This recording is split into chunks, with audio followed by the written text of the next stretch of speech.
Okay, today I want to kind of critique this this idea of gender fluidity and non-binary. So whenever you're kind of critiquing um, LGBT issues of any kind, you have to be very careful because you don't want to offend anyone, at least not intentionally, and you definitely want people to understand that you're coming from a good place and you're motivated by good things instead of bad things. So, just to preface, I I absolutely respect LGBT rights, and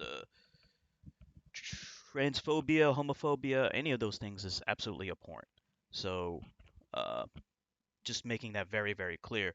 And no matter what, I always respect anyone's pronouns. Um, so Anyway, with that said, let's get into the idea of gender fluidity and where I see that there's some problems with gender fluidity. I'm not going to tackle non-binary today, just to kind of simplify things. But without further ado, let's watch this video. So this is a video made by someone. May Their channel name is Angel and Nicole. Hold on, let me scroll down so you can see it. Angel and Nicole, I'm going to post a link to their channel so you can check it out, and I'll post a link to this video that I'm going to respond to. Okay, so let's watch a little bit of this video.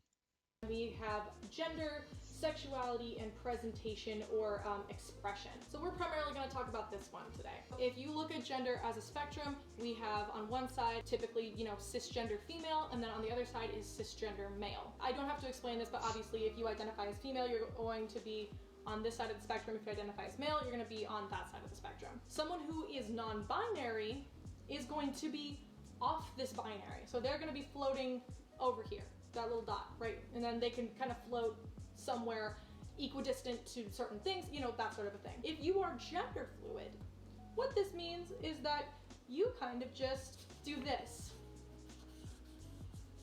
Seriously, I'm not joking. That's kind of what it means. Some people who identify as gender fluid kind of have a spot on the spectrum that they feel most comfortable with, and they stay there. But I would say that most people who identify as gender fluid kind of just, as days go on and as their life goes on, they ebb and flow between different points on the spectrum. For me personally, I stay pretty smack dab in the middle most of the time, which is why I personally, if you ask me what my pronouns are, I will tell you that I really don't care. Obviously, as long as you're respectful about it, but there are definitely days when I lean way more towards man and I lean way more towards female, but it just kind of depends on the day. A lot of people will ask me if I think that I'm trans because Okay, so we so I think one of the key things to take there's a couple of things. One of the things that they said at the end is that their gender fluctuates depending on the day.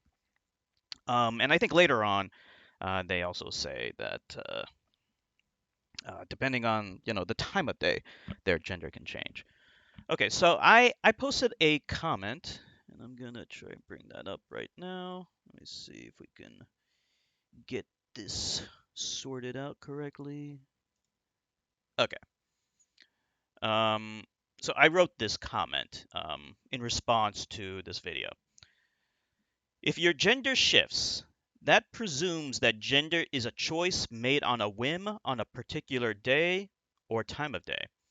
So then, what is the material benefit of making a distinction between gender and sex?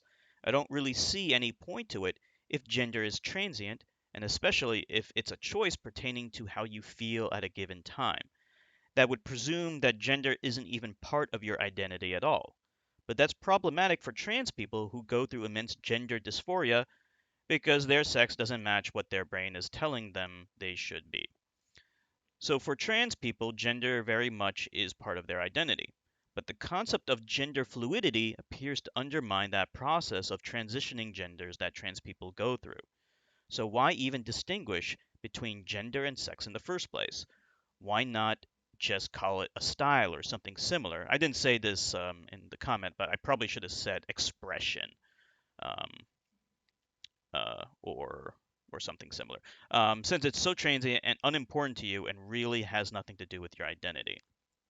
Um, so I'm going to come back to this in a second, but let's read what they said in response, which they weren't too polite to me, which I can understand sort of because they probably deal with a lot of bigoted people on a daily basis, I'm sure, and they don't know me, so they kind of have their defensive gear on, but it's still no excuse. But I at least I kind of understand. So anyway, they say biological sex equals parts and biology, gender identity equals internal perception of yourself and the world, gender expression equals personal style in clothing slash hair slash etc.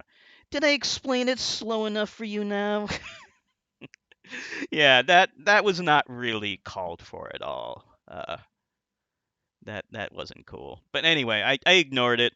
I have thicker skin than that. Um, let's see. I'm well aware of what the terms mean.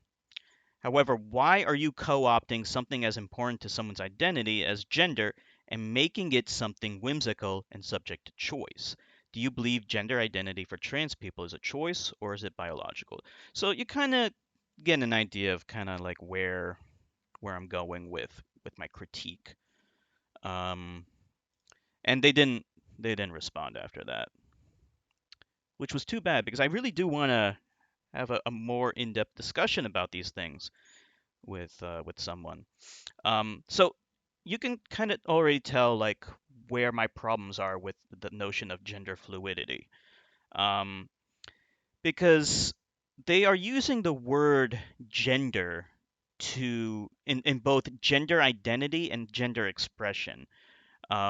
So there is a distinction made between sex and gender, but you have to question the point of that, right? There doesn't have to be a distinction between sex and gender, does there? Um, the reason, as far as I can tell, and if someone sees another purpose to it, by all means, tell me what the purpose is.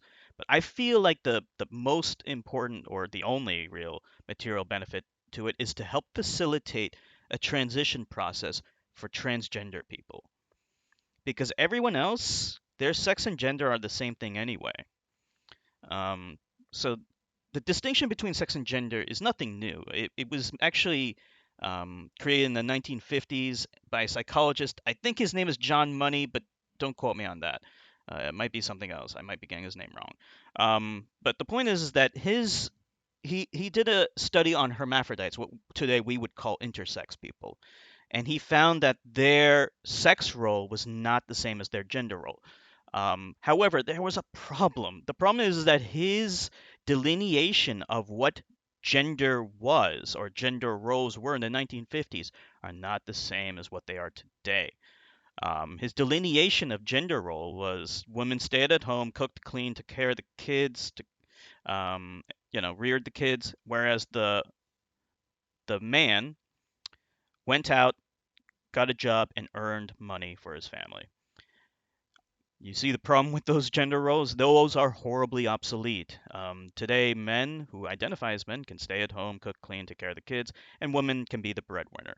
Okay, so those gender roles are no longer valid. They are horribly obsolete and no longer applicable. However, um, since then, we have found a new use for a distinction made between sex and gender, and it's what I already talked about before, in that it allows for a transition process for transgender people to undergo um, to help them be content with their bodies, essentially, because transgender people are discontent with their bodies for whatever reason. My belief, and I can't prove this, I'll admit I'm making an educated guess, is that trans people are not making a choice, meaning it's not a whim. It's not just how they feel per se. It is something innate to them. In my opinion, it's biological. I can't prove it, but I believe it. Not all that dissimilar from how homosexuals cannot choose who they are attracted to, any more than I can choose who I'm attracted to. It's not a choice. I believe it's innate, it's biological. Similarly, I believe trans people are not making a choice based upon a whim. I believe that is just, for whatever reason, they are discontent with their bodies and they would prefer to be the opposite sex. However, we do not have the technological means yet to change someone's biological sex. We can't change their chromosomes. We can't give them a new body. What we can do, though, is there's a variety of various different means, whether it's hormone replacement therapy or, you know, whatever, like sexual reassignment surgery, um, changing of one's particular style, and other ways of presenting themselves, plastic surgery. There's lots of different ways someone can undergo a transition process, so that while their sex does not change, their gender identity, we make a distinction and we say their gender identity, it now conforms to what their brain believes them to be. And I find this distinction to be incredibly useful for transgender people since we can't change their sex. So for transgender people, gender identity is incredibly important, right? And it's not a choice, in my opinion. However, for this person, it appears very much to be a choice. They didn't answer my question of whether or not they believe gender identity for trans people is a choice or is it biological. I guess they couldn't answer it, or if they answered it, they might feel like they were going to contradict themselves, or they felt like they were going to be in a discussion that was untenable. For whatever reason, they didn't want to answer me. Um, but I do see a problem with gender fluid people co opting a term like gender for something frivolous, what I believe is to be pretty frivolous. Um, Now, that's not to say that they can't do whatever they want. They can do whatever they want. But why call it gender identity? Like, especially when the way you are expressing yourself fluctuates so much, how can something as important as gender be an identity if it's whimsical? That's my critique. Like, what is identity? What makes you you? If it is something that can fluctuate depending on your mood or the time of day, how can that possibly be part of your identity? How can that be used to identify who you are?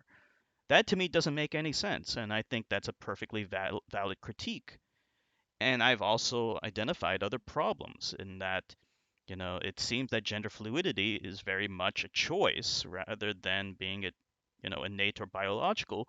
And I feel that and runs contradictory and undermines a lot of the efforts that the LGBT community have made to try and make people understand that a lot of what makes them them, what their identity is not a choice. So those are some things that I just wanted to point out. Some problems that I see in gender fluidity.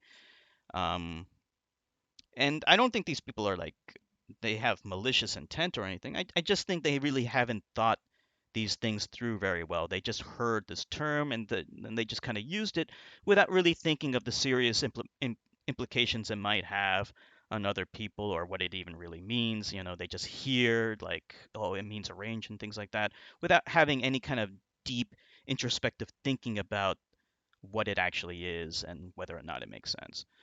So anyway, that's all I really wanted to say. I might make more videos on this subject. I might tackle the issue of non-binary, which I don't think would be too much dissimilar from this video. But there's lots of other things I want to say, so stay tuned and, make sure you subscribe and comment and like this video too. See you later.